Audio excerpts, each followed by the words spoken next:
Paul Mitchell hair products flood the shelves of most hair salons, and Patron Tequila can be found in nearly every bar or nightclub. What's interesting about these two products is that they were both made by the same person. Finding great success in two vastly different industries, John Paul DeJoria is a master at building companies. His success now affords him every luxury and philanthropic contribution imaginable.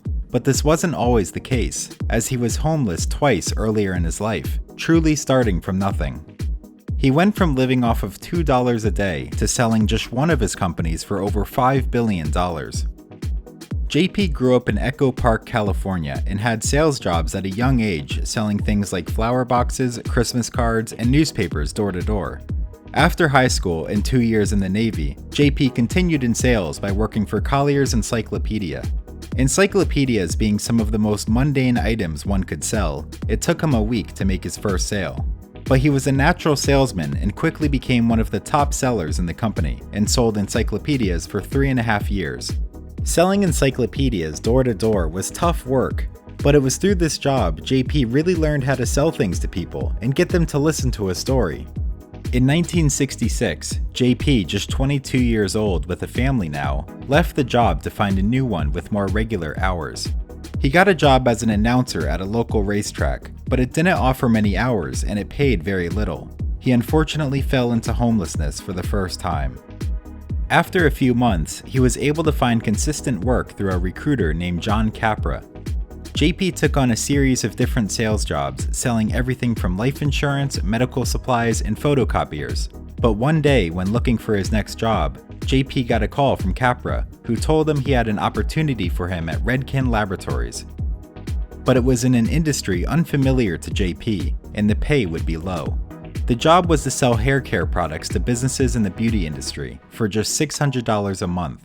But selling in this industry was mostly based on commission and gave him freedom as he wasn't tied to a sales pitch and could sell to a broader range of customers. He found even more success in this environment and began to master his sales skills.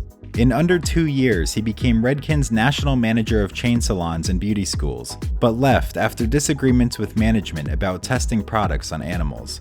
He took his skills to the Institute of Trichology, where he tripled all sales in just 1 year. He was so good at selling hair products that he made more money than the owner of the company, just off of commission. So much so that the owners went out and found someone cheaper and refused to give JP a piece of the company, so they let him go, only to offer him half of the company years later when they were struggling. He moved on to one last beauty company, Firmadil, where he increased sales by 50% in the first year he was there. But again, he didn't fit in with management and left. JP didn't know what to do. He was an extremely successful beauty salesman, but none of these companies were working out. One day, when looking for work at a beauty convention, he met someone that would change his life forever. And you must understand that before we started this business, we were pals for 10 years. We were quilt buddies for 10 years. John Paul was my free consultant when we were starting this thing, and I said to him, hey, this is ridiculous, let's just quit whatever we're doing and let's do it together. Exactly. Put full time into it. Thank God we did that, huh? Thank God we did it. Thank God. Paul Mitchell was a famous hairdresser known for his innovative styles and techniques, and he was trying to launch his own products, but he was not having much success. He could sell the product at shows, but he did not know how to produce it efficiently or expand his business. This is where JP came in. He had all of the knowledge about the industry, from product formulation to how the supply chain worked. The two were a perfect fit. The idea was for Paul Mitchell to do his hair shows showcasing the product, and JP would stick around and make sure all of it sold and produce it for less money using the techniques he learned at his previous companies. But when the two were about to start the business, their investor backed out at the last minute. JP and Paul Mitchell were devastated as they already had a bottler, silk screener, and filler lined up. This was the early 1980s, when inflation, unemployment, and interest rates were all extremely high, and no one wanted to invest in the United States, so finding another investor was out of the question. But they each had a few $100s on them, and they readjusted from the $500,000 they were expecting to starting the company with just $700. And with that, John Paul Mitchell Systems was created. But this was all of JP's remaining money, and he fell into homelessness again, forced to live on just $2 a day. But he knew he had a great product and a great business partner, so he changed the plan. Instead of ordering 100,000 bottles to start with, he asked the bottler for a sample run of just 10,000 bottles. But he still had to pay for his production, the silk screener to print the labels, and the filler, all with just a few $100s. This operation was impossible on such a small budget, so he had to convince his suppliers for a different type of deal. Instead of paying up front, he used his high-ranking credentials at his previous companies and Paul Mitchell's status in the beauty industry to build trust and negotiate 30-day payment terms with each supplier. This meant he could have the product in his hands before having to pay. But from the moment he received the thousands of bottles he ordered, he had 4 weeks until the bill was due. So it became a race to sell as much product as he could. It took another 2 weeks to have the bottles labeled and filled with shampoo, cutting his time to sell down to just a couple of weeks. He went from beauty salon to beauty salon in LA and Orange County with the brand new Paul Mitchell shampoos, conditioner, and sculpting lotion, all labeled in black and white because it was 5 cents cheaper than the colored labels. One, I'd hold it like a gem, not like this, okay? I hold it like a gem. This is shampoo one that we've developed. Shampoo one is for normal to color treated or fine hair. What's unique about this shampoo, you only need one shampoo, not two. That saves you time and money. This is shampoo two. And I set it down, right? By the way, rub it in your hands. Now they know what to do. Smells pretty good, right? You put it on your face. In other words, it's left on. It saves you time, money, and energy. These products are so unique and save you time and money that here's what I'd like to offer you. 2 dozen of each. What we will do in return is we will come in your salon, we will put a bottle at every station, we'll put a couple of 32 ounces at the back basin. We'll display it at eye level so people can see it. I'll show your people how to introduce to their customers as a benefit of being in your salon. And I'll teach them how to use it. But I'll give you this guarantee. If in 30 days, it's not the best product you've ever used and you don't love it, I will come back and take every bottle off the shelf you haven't used or sold out the door and give you your money back. Now that's fair enough, isn't it? JP knew he had an innovative product, and he knew how to communicate its benefits to hair salons. At the end of the first 2 weeks of sales, he had checks from 12 clients. Not enough to pay the suppliers back, but enough to convince a nearby distributor to take the product on and sell to their network of clients.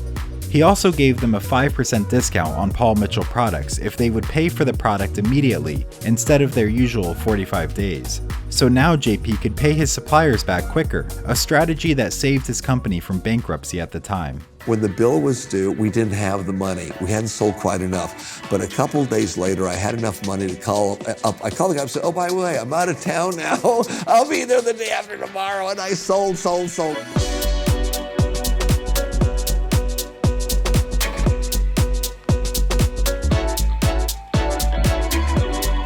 The company grew slowly for the first few years, but it was always on the verge of bankruptcy.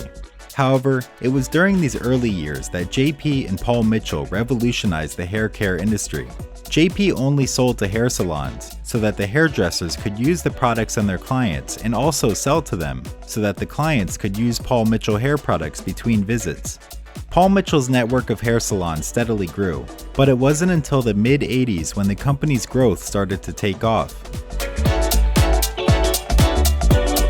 Paul Mitchell had the best sculpting lotion on the market, and the products were in enough hair salons by that point for people to recognize the brand from its shampoos and conditioners. Everyone wanted the sculpting lotion to maintain their big 80s hairstyles because it was simply the best product available, leading customers to stay loyal to the other products as well. By 1987, the company was valued at $140 million, and since then, it has grown year after year, and you can still see Paul Mitchell products in nearly every hair salon. But during John Paul Mitchell System's success, JP ran into another opportunity. In 1989, he began working on a separate business venture with a man named Martin Crowley. Martin's job was to go to Mexico, find furniture and artifacts, and bring them back to the US to sell to restaurants or architects to use in homes, with JP financing it.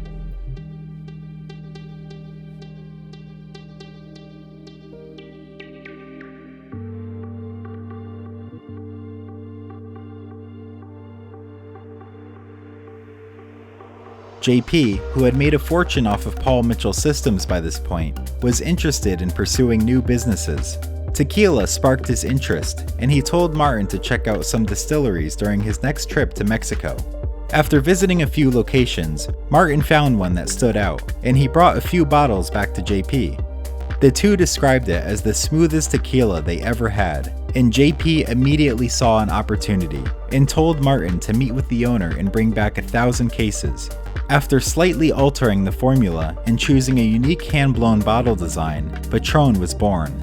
JP and Martin had the highest quality tequila on the market, and the packaging and production to go along with it, but neither of them had any idea on how the industry worked. They were trying to sell a bottle of tequila for $37 in a market where $15 was considered expensive at the time. People were not buying it, and no retailers wanted to carry it. But luckily, JP had a lot of connections, and many of them were celebrities. After going back and forth with several distributors and not increasing sales, JP called his friend, Wolfgang Puck. Wolfgang loved the idea of carrying Patron in his restaurants and giving it out to all of his celebrity guests. Patron started to get a lot of attention in pop culture through movies and hit songs as celebrities pretty much promoted the drink for free. This is when momentum really started to pick up for Patron, and people were becoming more open to buying a premium tequila. Patron went from selling a few thousand cases a year to over 50,000 in the mid-90s. In the early 2000s, Patron took over its distribution and changed its business strategy. JP taught bars and nightclubs how to sell the drink. You could have a regular margarita, or for $1 extra, have it with Patron tequila instead. Instead of paying $37 for a bottle, people got to try it for just a few dollars, and it being such a higher quality product caused the popularity to soar. It quickly became the largest tequila company by sales, going from 50,000 to over 3 million cases each year. It remained as one of the leading tequila brands for years, and in 2018 was bought by Bacardi for $5.1 billion, another great success by JP and his team. JP, now 77 years old, has found success in dozens of smaller businesses throughout the years, and has made huge philanthropic efforts, now devoting the majority of his time to charity. His companies are even more successful today than they ever were, and have been around so long that they are ingrained in culture. A true success story considering the struggles he faced in his early life.